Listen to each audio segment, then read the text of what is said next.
Yasmin. People don't know you. Tell us who you are. Hi, my name is Yasmin, guys. So currently I work within the cloud engineering or DevOps space, and I'm working as a cloud architecture for a digital consultancy, and I work with multiple government or NHS contracts. So I would say I started my career in 2011, and I started as like service desk, and then I just quickly or slowly kind of like sped up to service desk, to technical consultancy, service delivery. And I would say that I've only really been a DevOps engineer by name as of the past 2 years, because it's like been a big thing that's kind of like had a boom in regards to culture. But right now I'm kind of like working within the architecture space. So basically explaining technical issues within cloud engineering in layman terms to clients. How do you deal with that? This continuous issue around, you don't look like somebody who can do this. Do you know what? I feel like whenever people ask me what is the main issue you faced in my career in tech, I feel like I face so many isms. If it's not racism, it's classism. If it's not classism, it's sexism. If it's not sexism, it's ageism. So it's really hard to pinpoint what isms I'm facing, but I'm suffering at the same time. I would only say this as of about a year and a half ago, when I started to be a bit more vocal about who I am and how proud I am to be a black woman in tech. I got a bit more, organizations kind of wanting to use me as the maybe diversity hire token. I didn't mind it at the time because I can actually do the work, but if anything, from the outside looking in, I was like advocating for black women and showing a face behind the scenes in tech, but it was like increasing my like imposter syndrome because I'm like, oh yeah, I've got the job. Then I'm like, but why did I get the job?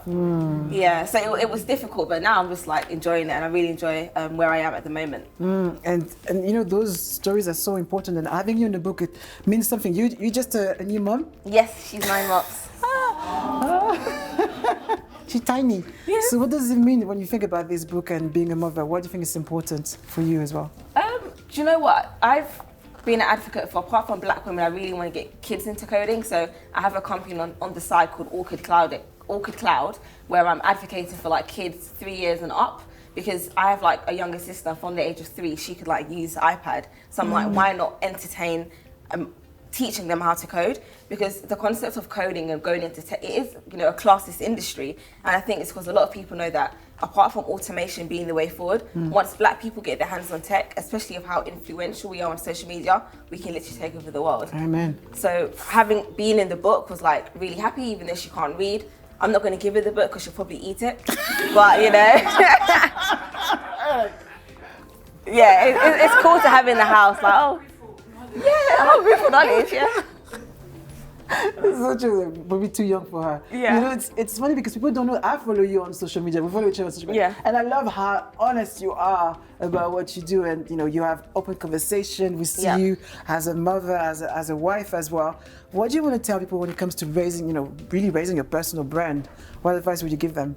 I think being a black woman in tech and raising a personal brand, I come from a working class background, so I was raised in like Peckham and Camberwell, and you go into the office, and I can remember like I've been working since 2018, so since I was 2014, since I was 18, and I remember going to Christmas parties and gigs will come on and all the white people would be like, and I just like I know the words, but I'm not going to say it. So I would say, in regards to raising your personal brand, be yourself, but try not to fall into the trap of like, hey, I'm black, I can do all these cool, funny things. So it's kind of like just finding that balance and understanding who you are, and not trying to, your identity is a black person, but just know that you can also do the work. So try to balance your technical knowledge and not just being a token, try not to be tokenized. Absolutely. And this is a fine line between adaptability and losing your identity. Yeah. And you have to find that, as I say, the way I am with my black girls when I'm going to brunch, I'm not going to be the same when I'm talking to white men 50 years old.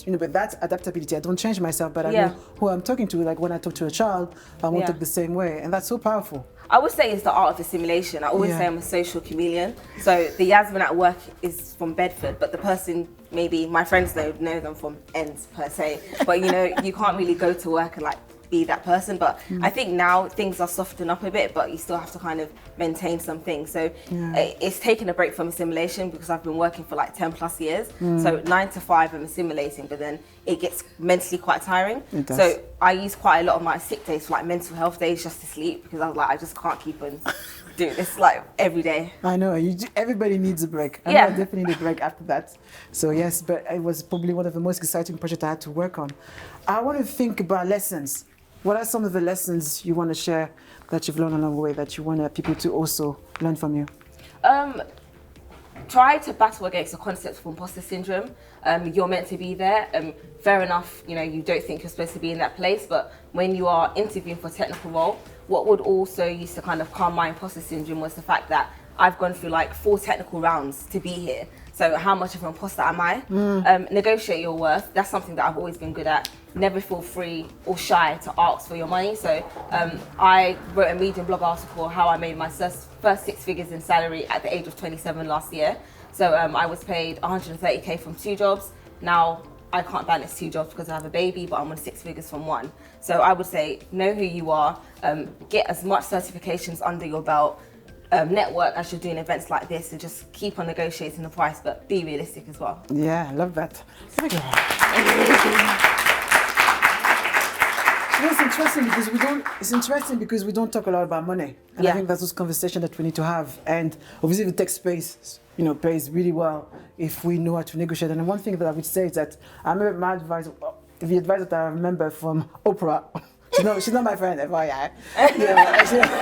She's like, you shouldn't earn less than your age. Than when I was, in my 20s. Obviously, in tech, it's probably multiply that by 3, and so forth. But yes, it's having this conversation. Even when you're getting a job offer, always renegotiate. Even like, whoa, this is good. Yeah. Always renegotiate, and that's rule of fun. And it works really, really well. But God, you've done well. Yeah, I used to work in recruitment or doing technical support for a recruitment company, and one of the things that I kind of saw from them is that a lot of the times, the more salary you make, the more commission they get. Yeah. So if you're on like a 40k salary, they'll be like, yeah, we've got a candidate, she's looking for about 45 to 50.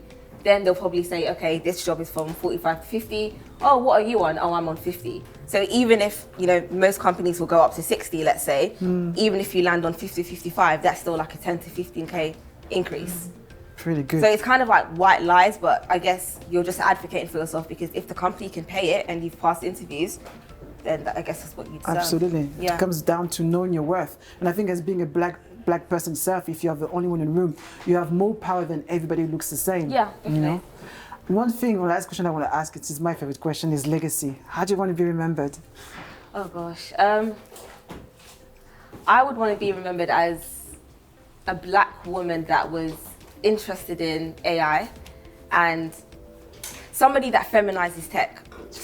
And I would say that because, being in support, I was like 18 to 21 doing IT desk support, fixing like cables and LAN WAN DNS stuff, and I'll still come to work in tights, wedges and nails and just fix it on the table. So it's just making sure that if you're in a male dominated environment, you're constantly just keeping that feminine energy. And I think going to work and realizing that apart from being a woman, I just have that energy, it works out a bit better, because a lot of people like to pick up the phone, especially in technical support, and just hear a feminine voice. Yes. So it's empathizing tech. I would like to leave a legacy of being feminine in tech and empathizing it as well. And I love that. Thank you so much. That was great. Yes. I love that.